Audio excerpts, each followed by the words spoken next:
오늘 말씀은 창세기 30장 25절부터 43절까지의 말씀입니다.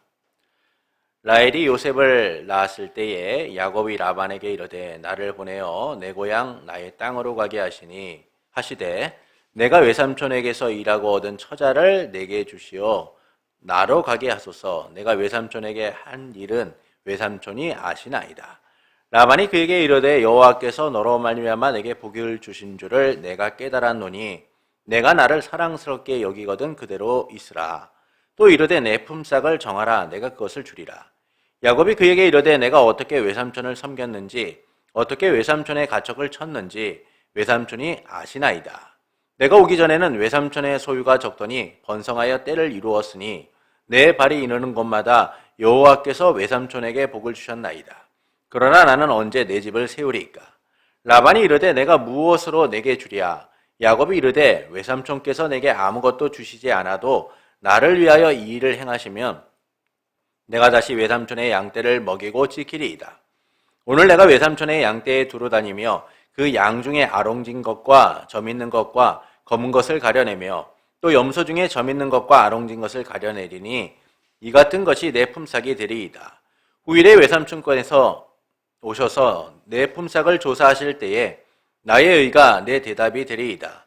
내게 혹시 염소 중 아롱지지 아니한 것이나 점이 없는 것이나 양 중에 검지 아니한 것이 있거든 다 도둑질한 것으로 인정하소서. 라반이 이르되 내가 내 말대로 하리라 하고 그날에 그가 수 염소 중 얼룩무늬 있는 것과 점 있는 것을 가리고 암 염소 중 흰 바탕에 아롱진 것과 점 있는 것을 가리고 양 중에 검은 것들을 가려 자기 아들들의 손에 맡기고 자기와 야곱의 사이를 사흘 길이 뜨게 하였고 야곱은 라반의 남은 양떼를 치니라. 야곱이 버드나무와 살구나무와 신풍나무의 푸른 가지를 가져다가 그것들의 껍질을 벗겨 흰 무늬를 내고 그 껍질 벗긴 가지를 양떼가 와서 먹는 개천의 물구 위에 세워 양떼를 향하게 하며 그때가 물을 먹으러 올 때에 새끼를 베니 가지 앞에서 새끼를 뱀으로 얼룩얼룩한 것과 점이 있고 아롱진 것을 낳은지라. 야곱이 새끼 양을 구분하고 그 얼룩무늬와 검은빛 있는 것을 라반의 양과 서로 마주보게 하며 자기 양을 따로 두어 라반의 양과 섞이지 않게 하며 튼튼한 양이 새끼 뵐 때에는 야곱이 개천에다가 양떼의 눈앞에 그 가지를 두어 양이 그 가지 곁에서 새끼를 베게 하고 약한 양이면 그 가지를 두지 아니하니 그렇게 함으로 약한 것은 라반의 것이 되고 튼튼한 것은 야곱의 것이 된지라. 이에 그 사람이 매우 번창하여 양떼와 노비와 낙타와 나귀가 많았더라. 아멘. 건물을 세우든 사람을 세우든 어떤 것을 세우기 위해서는 여러 과정이 필요합니다. 그냥 원한다고 해서 세워지는 게 아니죠. 그 과정들을 통하여서 사람이든 건물이든 어떤 것들이 세워지게 되는 거예요. 이 점에서 인생도 이와 같은 과정을 피할 수 없다라는 겁니다. 그러나 모든 인생이 건물이 세워지는 것처럼 차곡차곡 세워져 가느냐? 그렇지 않습니다. 그래서 사람들은 자기의 인생을 잘 세우고자 많은 노력들을 하죠. 인생을 세우기 위하여 수고를 아끼지 않습니다. 이 때문에 사람들은 세워진 삶에 자부심을 가지기도 하고 그것들을 자신의 성과, 자랑으로 여기기도 해요. 그러나 우리의 세워짐은 오직 은혜인 겁니다. 하나님께서는 우리가 바르게 세워지도록 우리의 계획을 넘어 그분의 뜻 가운데 우리를 세워가시기 때문이죠. 하나님의 약속 위에서 우리라는 인생들이 든든히 세워져 가고 있는 거예요. 그래서 여러분의 삶이 복된 겁니다. 하나님이 세워가시는 삶, 하나님이 인도하시는 삶이기 때문인 거죠. 이것이 우리의 삶의 기대와 소망, 감격으로 다가옴을 우리는 누리게 될 거예요. 하나님께서 여러분의 삶에 함께 살고자 오늘도 여러분을 세워가고 계신 거예요. 이 믿음으로 예배자로서 주 앞에 선 성도 여러분을 예수님의 이름으로 축복합니다. 레아의 출산을 보며 시기한 라헬은 여종 빌하를 야곱의 아내로 드리게 됩니다. 또한 레아도 여종 실바를 야곱의 아내로 주게 되죠. 본격적인 출산의 경쟁이 시작되게 되는 거예요. 시기와 질투로 인하여 그들은 남편의 사랑을 받고자 출산 경쟁에 뛰어들게 된 겁니다. 이를 통해서 말씀은 하나님이 이뤄가시는 승리의 이야기, 약속의 이야기를 우리에게 말씀해주고 있는 것이죠. 하나님께서는 그릇된 인간의 욕망 속에서도 약속하신 바를 이루신다는 거예요. 인간의 공로가 아니라 하나님의 은혜로서 그들이 자녀를 낳게 되었다라는 겁니다. 야곱의 집안에 이루어진 출산 경쟁은 하나님의 약속에 대한, 하나님 나라에 대한 약속이 은혜 아래 놀랍게 이루어져 가고 있다라는 사실을 보여주고 있는 것이죠. 인간의 그릇된 욕망과 시기 속에서도 하나님은 자신의 길을, 자신이 약속하신 바를 묵묵히 신실하게 이뤄가고 계시다라는 사실을 보여주고 있는 겁니다. 이와 같은 출산 경쟁 이후에 본문은 야곱이 라반과 품삯을 정하는 내용을 말씀해주고 있어요. 요셉이 태어난 후에 야곱은 라반에게 이제는 나를 고향으로 좀 보내주십시오. 내 고향으로, 내 땅으로 돌아가게 해달라라고 요청합니다. 외삼촌을 위해 일하고 얻은 아내와 자식들을 데리고 이제 떠나갈 수 있게끔, 돌아갈 수 있게 해달라고 요청을 하죠. 그러자 라반은 자네 때문에 내가 여호와께 복을 받았다라는 사실을 나도 알고 있네. 자네가 나를 사랑스럽게 여긴다면 이곳에 더 머물러야 줬으면 좋겠다라고 얘기합니다. 그리고 자네의 품삯을 자네가 정하게, 그럼 내가 주겠어 라고 하죠. 이에 야곱은 제가 외삼촌을 어떻게 섬겼고 어떻게 외삼촌의 가축을 잘 키웠는지 알고 계시지 않습니까? 제가 오기 전에는 외삼촌의 소유가 적었는데 이제는 많이 늘고 풍성해지지 않았습니까? 여호와께서 제가 가는 곳마다 외삼촌에게 복을 주셔서 어느 복을 주셨음을 당신도 아시지 않습니까? 그런데 저는 언제쯤 제 집을 세울 수 있겠습니까? 라고 묻습니다. 이에 라반은 내가 무엇을 해줘야 되겠느냐라고 묻죠. 야곱은 다른 것은 말하지 않습니다. 딱 한 가지만 약속해 주세요. 모든 가축대 중에서 점이나 얼룩이 적거나 검은 새끼 양과 점이 있거나 얼룩진 새끼 염소를 제게 해 주십시오. 그러면 제가 마음을 돌이켜 외삼촌의 가축을 돌보겠습니다 라고 합니다. 이를 승낙하면서 라반은 숫염소 중에서 몸에 얼룩무늬 있거나 점 있는 것을 가리고 또 암염소 중에서 아롱진 것과 점 있는 것을 가리고 양 중에서는 검은 것들을 가려 아들에게 맡기게 됩니다. 그 아들들에게 맡겨서 그것들을 데리고 3일길이나 떨어진 곳에서 가축을 돌보게 하죠. 이를 통해서 말씀하시는 바는 무엇일까요?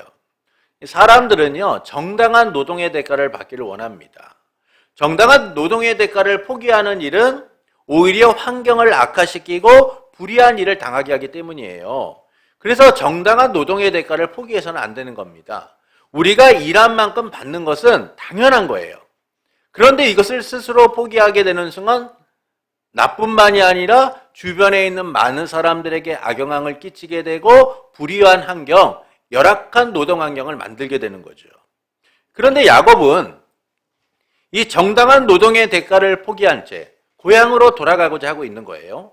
그가 얻은 것이란 뭡니까? 아내와 자식들밖에 없어요.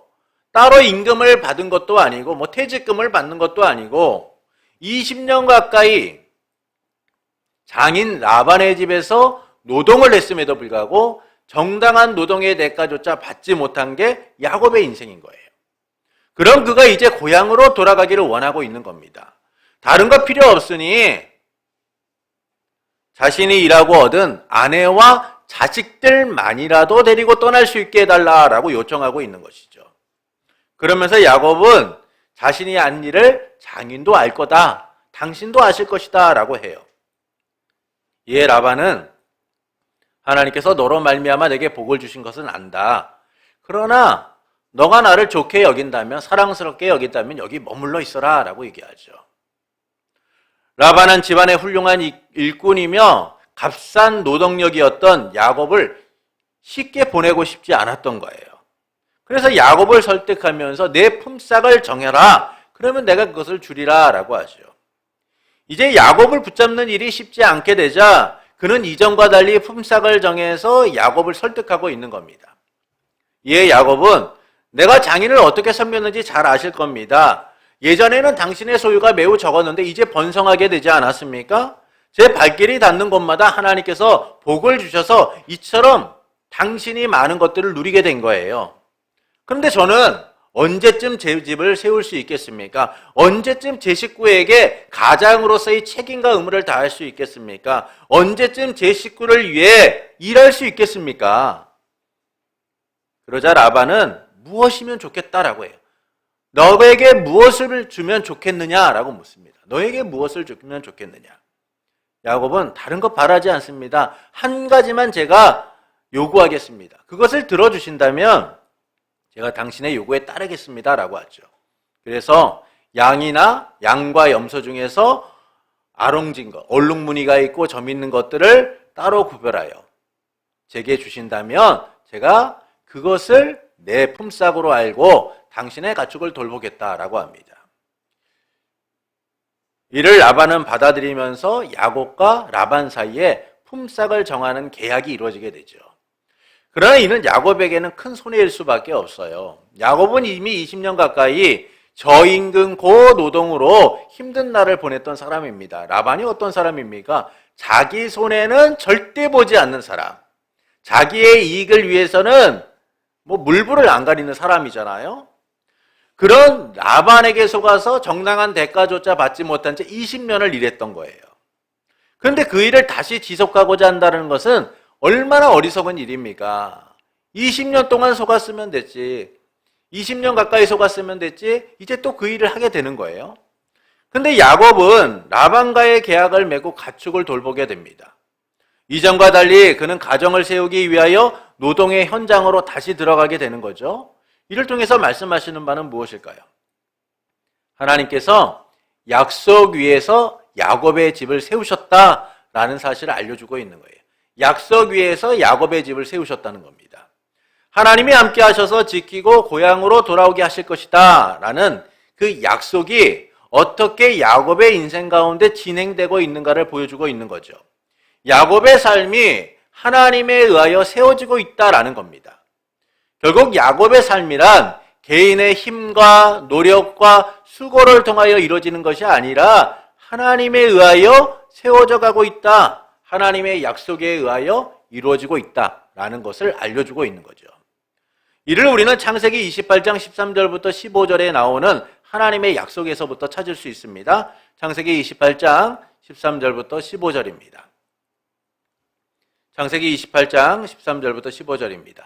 또 본즉 여호와께서 그 위에 서서 이르시되 나는 여호와니 너의 조부 아브라함의 하나님이요 이삭의 하나님이라. 내가 누워있는 땅을 내가 너와 내 자손에게 주리니 내 자손이 땅의 티끌같이 되어 내가 서쪽과 동쪽과 북쪽과 남쪽으로 퍼져 나갈지며 땅의 모든 족속이 너와 내 자손으로 말미암아 복을 받으리라. 내가 너와 함께 있어 내가 어디로 가든지 너를 지키며 너를 이끌어 이 땅으로 돌아오게 할지라. 내가 내게 허락한 것을 다 이루기까지 너를 떠나지 아니하리라 하신지라.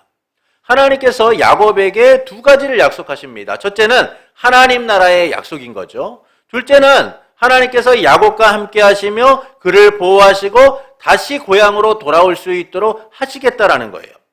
이 약속의 근거에서 본문은 하나님의 약속이 구체적으로 야곱의 삶에 이루어져 가고 있다라는 겁니다. 집을 온전히 세울 형편과 처지가 안 되는 야곱의 집을 세우셔서 그가 고향으로 돌아올 수 있도록 하시겠다라는 사실을 보여주고 있는 것이죠. 본문에서 야곱과 라반은 두 번째 계약을 맺어요. 첫 번째 계약은 아시는 것과 같이 결혼 계약이었습니다. 이때 야곱은 라반에 의하여 사기를 당하게 되죠. 자기가 원했던 라헬이 아니라 레아를 첫 번째 아내로 맞이하게 됩니다. 그리고 품삯을 정하는 두 번째 계약이 이루어지게 되는 거예요. 이에 대하여 어떤 이들은 야곱이 라반을 속인 것이다 라고 말하는 이들이 있습니다. 결혼 사기를 당한 것에 대한 복수를 한 것이다 라고 말하는 이들이 있어요. 그러나 본문은 야곱이 라반을 속였다라고 말하는 게 아닙니다. 하나님께서 어떻게 야곱을 세우셨는가, 세워 가시는가를 말씀해주고 있는 거죠. 하나님께서 인색하고 기회주의자인 라반에게서 어떻게 야곱을 세우시는가, 어떻게 야곱을 번성하게 하셔서 고향으로 돌아가게 하시는가. 핵심은 이겁니다. 이것을 본문은 우리에게 말씀해주고 있는 거예요. 고향으로 돌아갈 수 있는 터전을 어떻게 하나님이 만드시는가를 알려주고 있는 거예요. 이 점에서 우리는 세 가지를 좀 살펴볼 필요가 있습니다. 첫째는 야곱의 열망이에요. 본문 25절부터 26절을 보시겠습니다. 본문 25절부터 26절입니다. 라헬이 요셉을 낳을 때 야곱이 라반에게 이르되 나를 보내어 내 고향 나의 땅으로 가게 하시니 내가 외삼촌에게서 일하고 얻은 처자를 내게 주시어 나로 가게 하소서. 내가 외삼촌에게 한 일은 외삼촌이 아시나이다. 나를 보내어 라는 의미는 남에게 종살이하는 삶으로부터 해방시켜달라라는 의미예요. 당신에게서 종살이하는 삶으로부터 나를 해방시켜 주십시오라는 의미를 갖고 있는 겁니다. 이 점에서 야곱은 자신을 종살이하던 삶을 놓아달라라고 요구하고 있는 거예요. 내가 언제까지 당신에게 종살이하겠습니까? 이제는 나를 좀 보내주십시오라고 요구하고 있는 겁니다. 구속되었던 삶에서 자유를 누리고자 요청하고 있는 거죠. 야곱은 무려 20년 가까이를 제대로 된 보수조차 받지 못한 채 아내와 자식을 얻은 것을 보수로 여기며 사는 거예요. 품삯으로 여기며 사는 겁니다. 그럼 그가 이제 가정을 부양하고 번듯한 가문을 이루기 위하여서 떠나기를 원하고 있는 것이죠. 그래서 내 고향, 내 땅으로 가게 해달라라고 말하고 있는 겁니다. 여기서 야곱이 요구하는 것은 오직 아내와 자녀들만을 데리고 가게 해달라라는 거예요.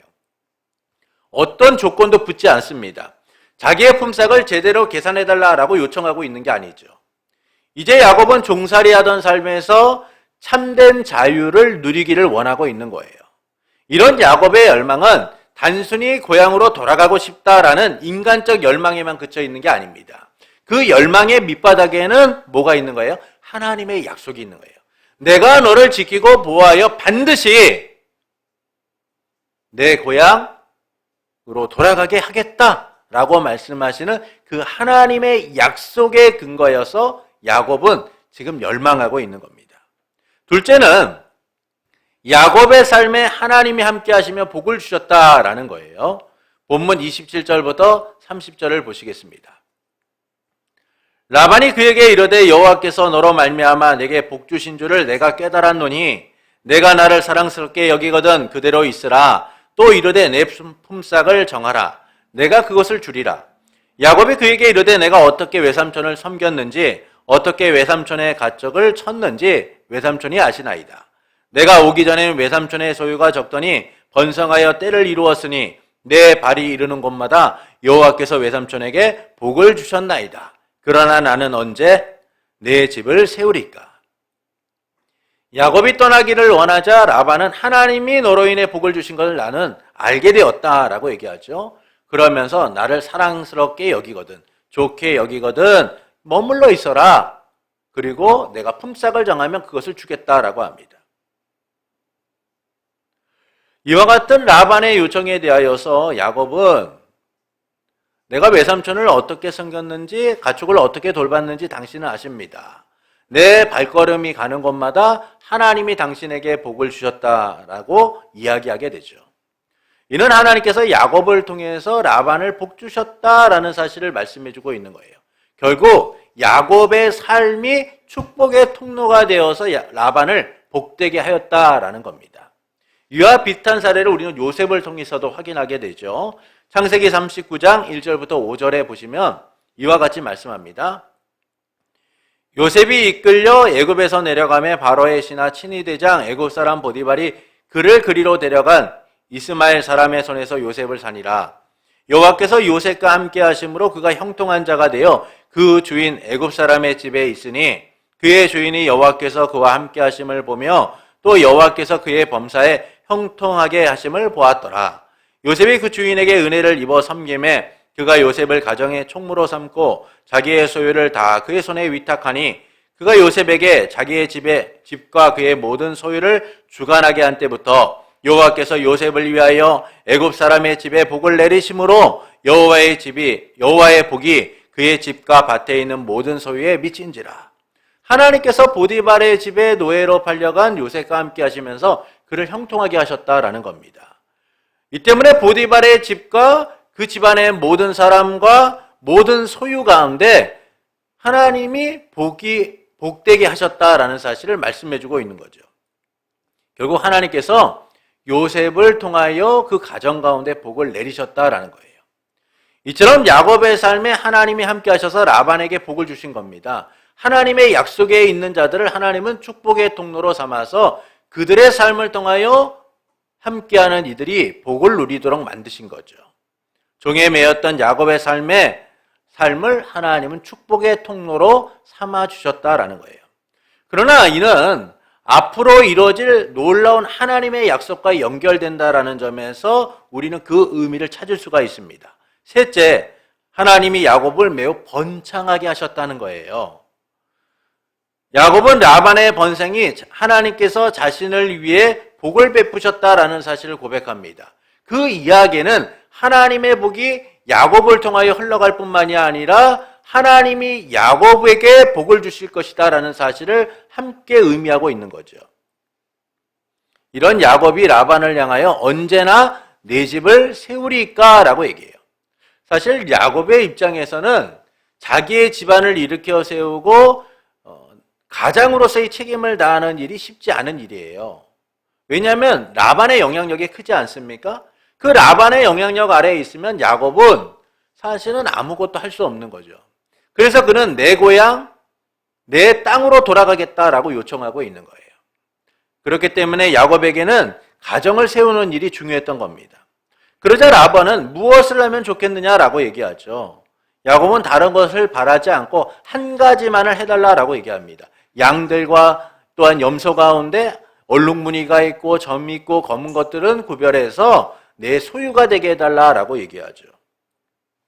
그러면 마음을 돌이켜 장인어른의 가축을 돌보겠다라고 합니다. 그러자 라반은 야곱에게 제대로 된 품삯을 주겠다라고 약속을 했지만 그러나 그의 마음이 어때요? 줄 마음이 없어요. 본문에 보면 어떻게 합니까? 양과 염소 가운데 얼룩무늬 있고 점이 있고 검은 것들을 따로 구별해서 아들들에게 맡겨서 감히 야곱이 함부로 그것들을 훔쳐올 수 없도록 가져올 수 없도록 3일길이나 떨어진 곳에서 그것들을 돌보게 하죠. 이처럼 라반은 야곱이 흠 있는 양과 염소를 자기의 품삯으로 삼겠다라고 말하는 그 이야기를 들어주겠다라고 하면서 철저하게 이것을 방해하고 있는 거예요. 아예 야곱이 품삯을 제대로 얻지 못하도록 막고 있는 겁니다. 이런 라반의 방해 속에서도 야곱은 놀라운 번창을 이루게 됩니다. 이에 대하여 본문 37절부터 43절은 이렇게 말씀하죠. 우리 말씀을 한번 읽어보겠습니다. 야곱이 버드나무와 살구나무와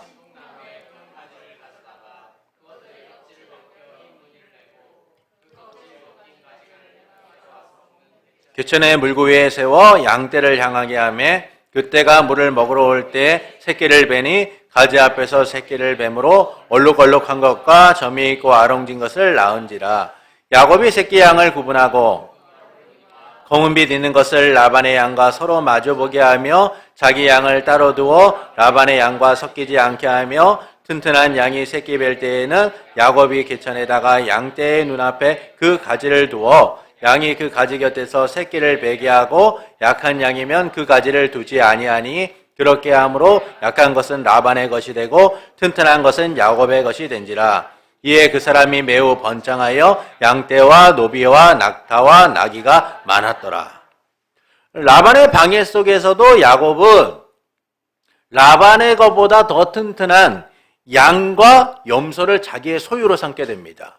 그래서 매우 부자가 되죠. 양떼와 노비와 낙타와 나귀가 많아졌다라고 얘기해요. 이를 두고 야곱이 라반이 승낙할 수밖에 없도록 속여서 자기의 유익을 취했다라고 말하는 이들도 있어요. 주석에 보면은 이게 야곱이 라반을 속여서 자기의 유익을 취하기 위한 것이다라고 말합니다. 왜 그러냐면 37절에 보면은 야곱이 양을 얻는 과정 속에서 행하는 행위들이 철저하게 계산된 행위다라고 말하는 이들이 있어요. 그러나 본문은 야곱이 라반을 속였다라고 말하는 게 아닙니다. 야곱이 양과 염소를 얻기 위하여 행한 일들은 비과학적이고 비상식적이고 어떤 근거도 없어요. 그럼에도 불구하고 이와 같은 이야기를 하고 나서 야곱이 매우 번성하게 되었다, 큰 부자가 되었다라고 말하는 핵심은 하나님께서 야곱을 통하여 라반에게 복을 주셨듯이 하나님께서 야곱의 삶에 복을 주셔서 야곱의 집을 세우셨다라는 사실을 알려주고 있는 거예요. 그것을 우리가 어디서 확인하게 되느냐 하면 창세기 31장 4절부터 9절에서 이 사실을 확인하게 됩니다. 창세기 31장 4절부터 9절입니다. 말씀을 또 같이 한번 읽어보시죠. 야곱이 사람을 보내어 라헬과 레아를 자기 양떼에 있는 들로 불러다가 그들에게 이르되 내가 그대들의 아버지의 안색을 본즉 내게 대하여 전과 같지 아니하도다. 그러할지라도 내 아버지의 하나님은 나와 함께 계셨느니라. 그대들도 알거니와 내가 힘을 다하여 그대들의 아버지를 섬겼거든. 그대들의 아버지가 나를 속여 품삯을 그러나 하나님이 그를 막으사 나를 해치지 못하게 하셨으며 그가 이르기를 점 있는 것이 내 사기 되리라 하면 온 양떼가 낳은 것이 점 있는 것이요 또 얼룩무늬 있는 것이 내 삭시 되리라 하면 온 양떼가 낳은 것이 얼룩무늬 있는 것이니 하나님이 이같이 그대들의 아버지의 가축을 빼앗아 내게 주셨느니라. 야곱은 자신이 큰 부자가 된 일이 라반의 방해 속에서도 하나님이 지켜주시고 복을 주셨기 때문이다 라고 고백을 하고 있어요. 이 말씀을 보면 라반의 방해가 얼마나 집요합니까? 좀 잘 될만 하면 야 이건 네게 아니고 이제 내 거니까 다른 것을 너의 품삯으로 줄게. 이걸 몇 번이나 해요? 무려 10번이나. 10번이나 품삯을 변경하면서 라반이 자기의 유익을 취하기 위하여 노력했다는 겁니다.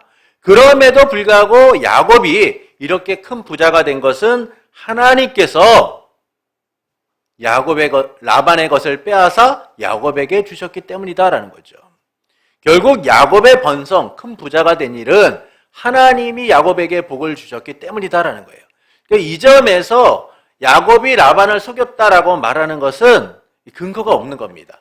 오늘 본문은 야곱이 라반을 속였다고 말하는 것이 아니라 내 집을 언제나 세우리까라는 그 야곱의 고백을 하나님께서 약속 위에서 신실하게 세워가고 계시다라는 사실을 말씀해주고 있는 거죠.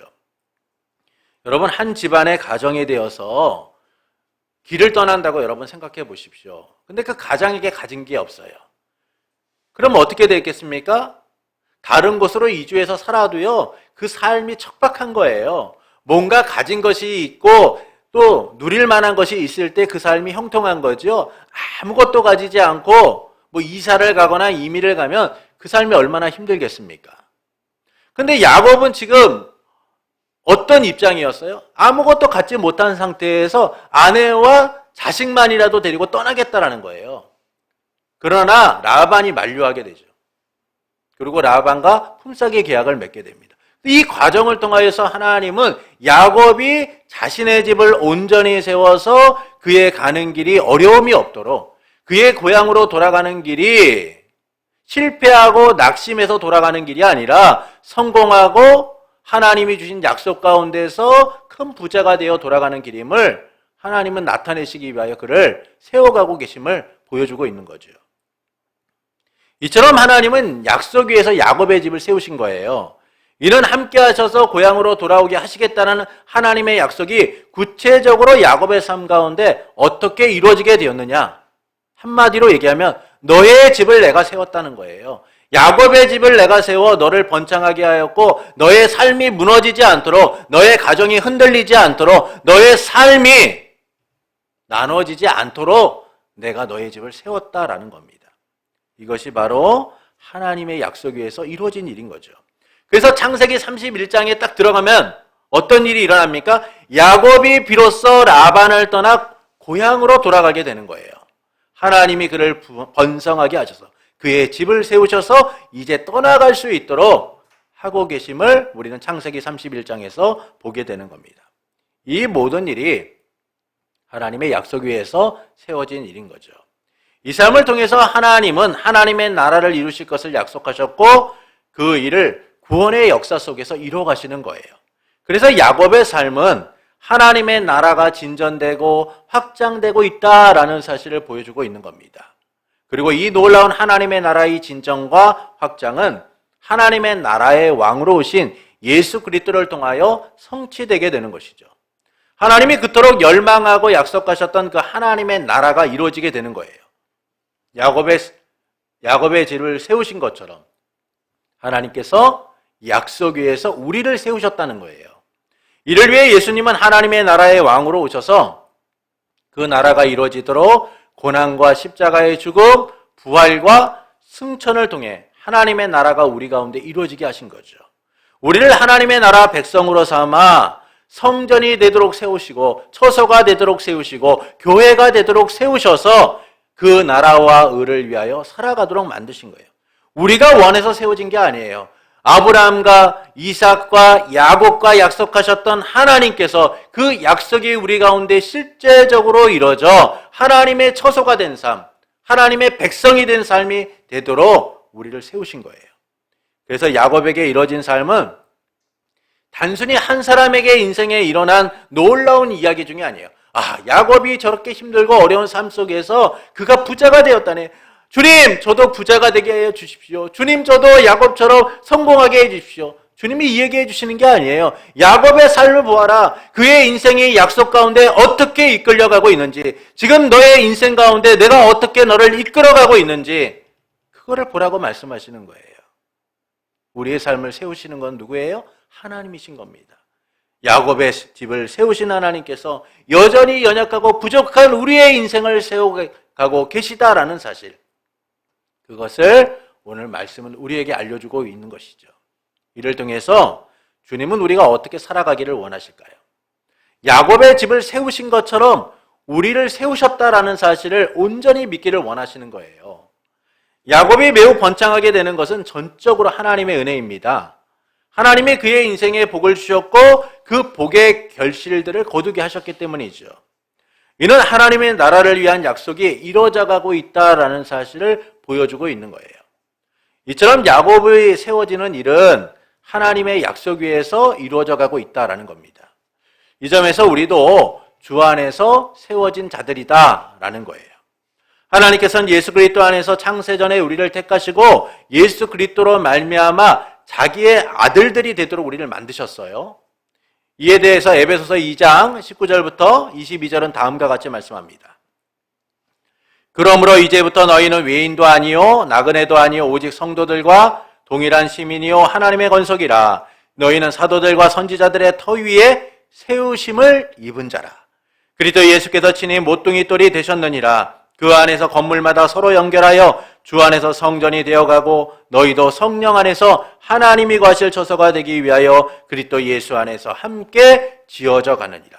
함께 세워져 간다라고 말씀하고 있죠. 우리는 사도들과 선지자들의 터 위에서 세우심을 입은 자예요. 그리고 예수 그리스도께서 모퉁이 돌이 되심을 통하여 그 안에서 서로가 연결되어 함께 세워져 가는 자들, 함께 지어져 가는 자들이다라고 말씀해 주고 계세요. 이처럼 우리는 주 안에서 세우심을 입은 자들이에요. 그리고 사도 바울은 데살로니가전서 5장 9절부터 10절에서 이렇게 말씀하고 있습니다. 우리 말씀을 함께 읽겠습니다. 하나님이 우리를 세우심은 오직 우리 주 예수 그리스도로 말미암아 구원을 받게 하심이라.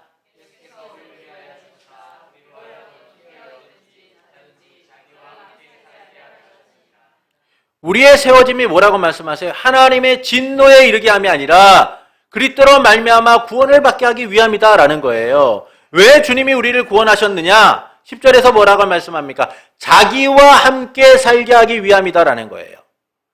여러분, 이것이 하나님의 영원하신 목적인 거예요.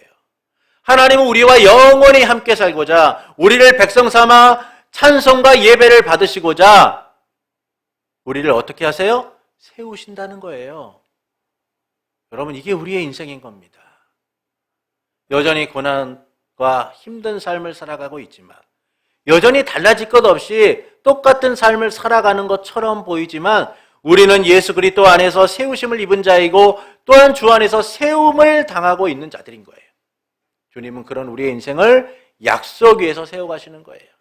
오늘도 넘어져 있는 이들, 오늘도 상처 입은 이들, 오늘도 실망하고 세상을 살아가고 있는 우리를 주님은 위로하시고 인도하시고 보호하시고 지키시면서 세워가시는 겁니다.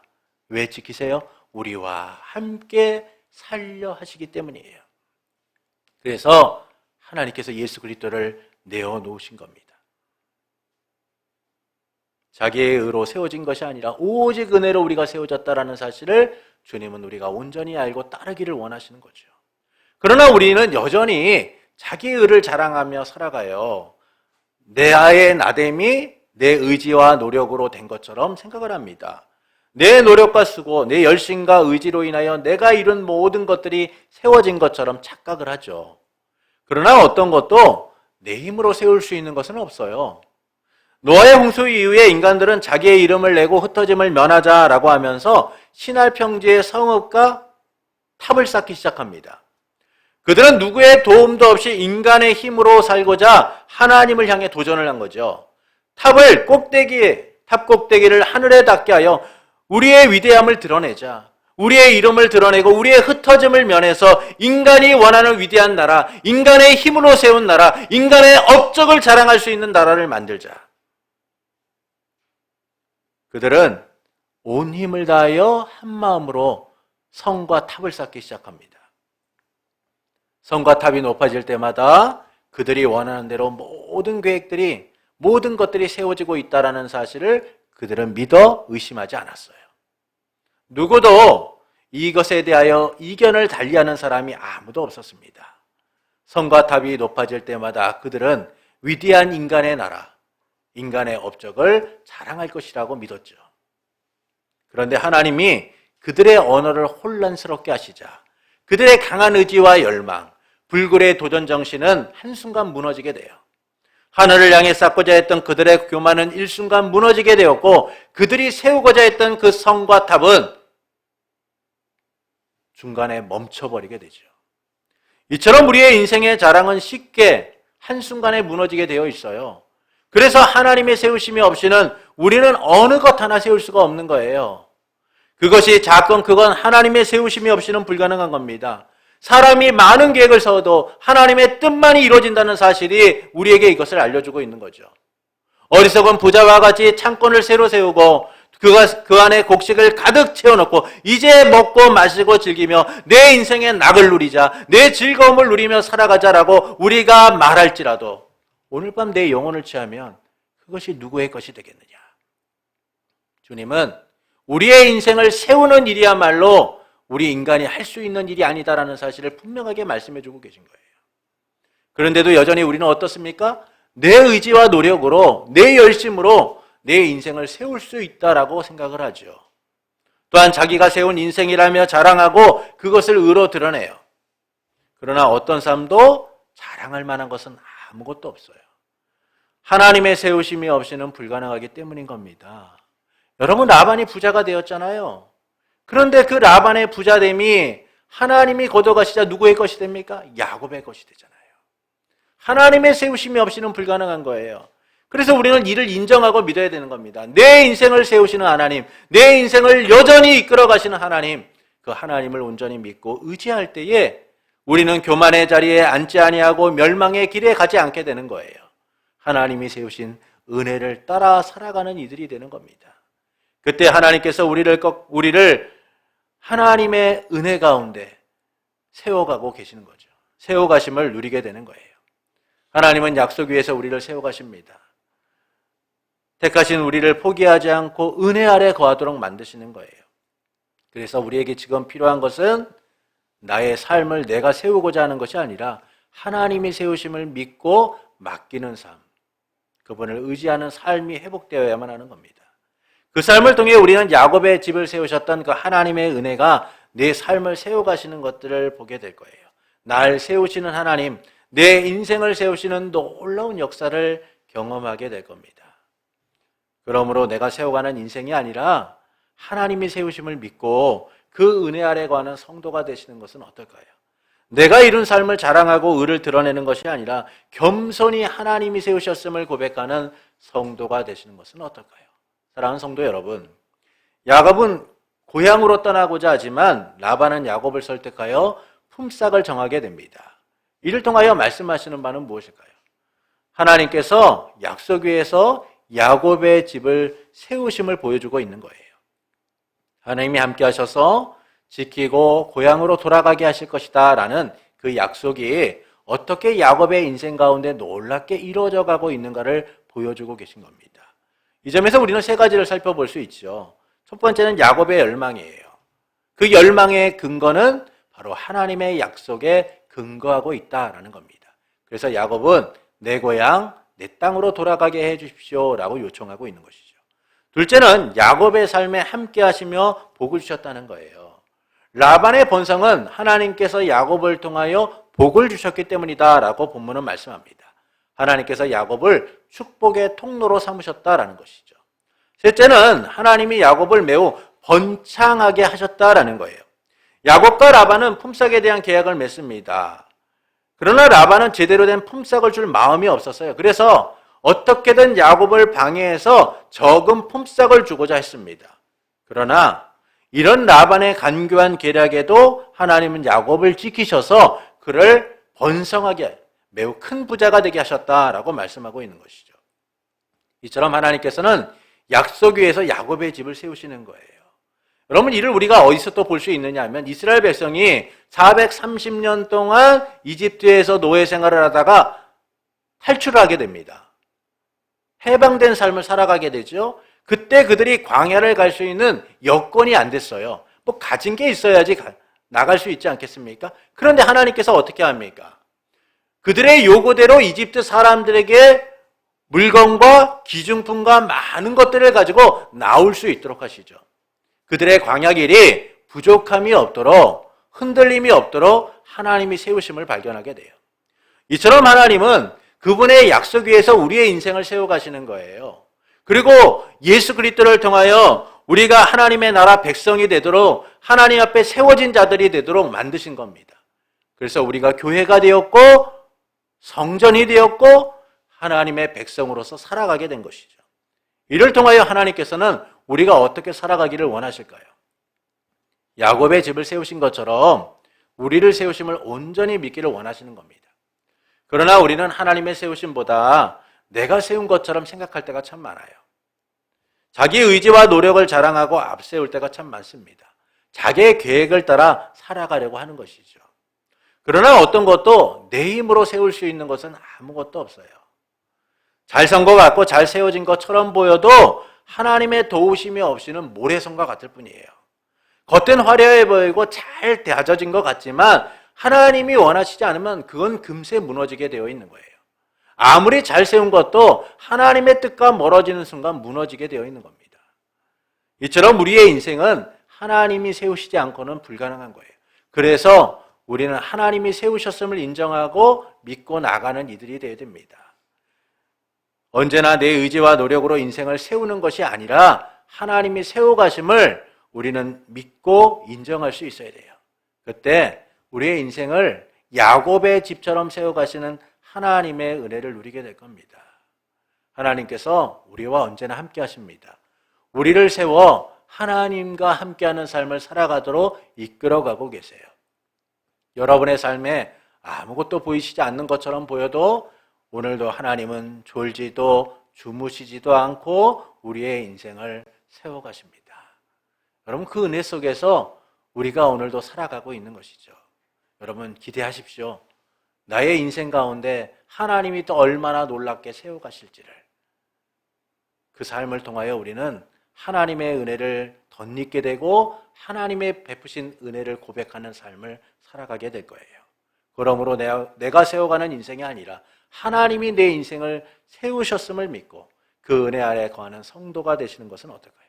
내가 세운 삶을 자랑하고 내가 이뤘다고 자랑하는 것이 아니라 하나님이 내 인생을 세워가심을 고백하고 믿음으로써 주님만을 바라보는 성도가 되시는 것은 어떨까요? 그때 하나님이 세우시는 삶이 견고하게 세워짐을 보게 될 거예요. 하나님의 은혜로만 세워졌음을 알게 되실 겁니다. 오직 은혜. 그 은혜와 약속을 통하여 오늘도 우리의 삶은 세워져 가고 있습니다. 이 믿음으로 인생의 날을 세우실 하나님만을 믿고 의지하며 살아가기를 원하는 성도 여러분에게 우리를 세워 구원하시고 인생의 날들을 아름답게 세워가시는 삼일체 하나님 안에서 뜻하신 바대로 세워가시는 은혜로 충만한 삶이 되기를 예수님의 이름으로 축원합니다.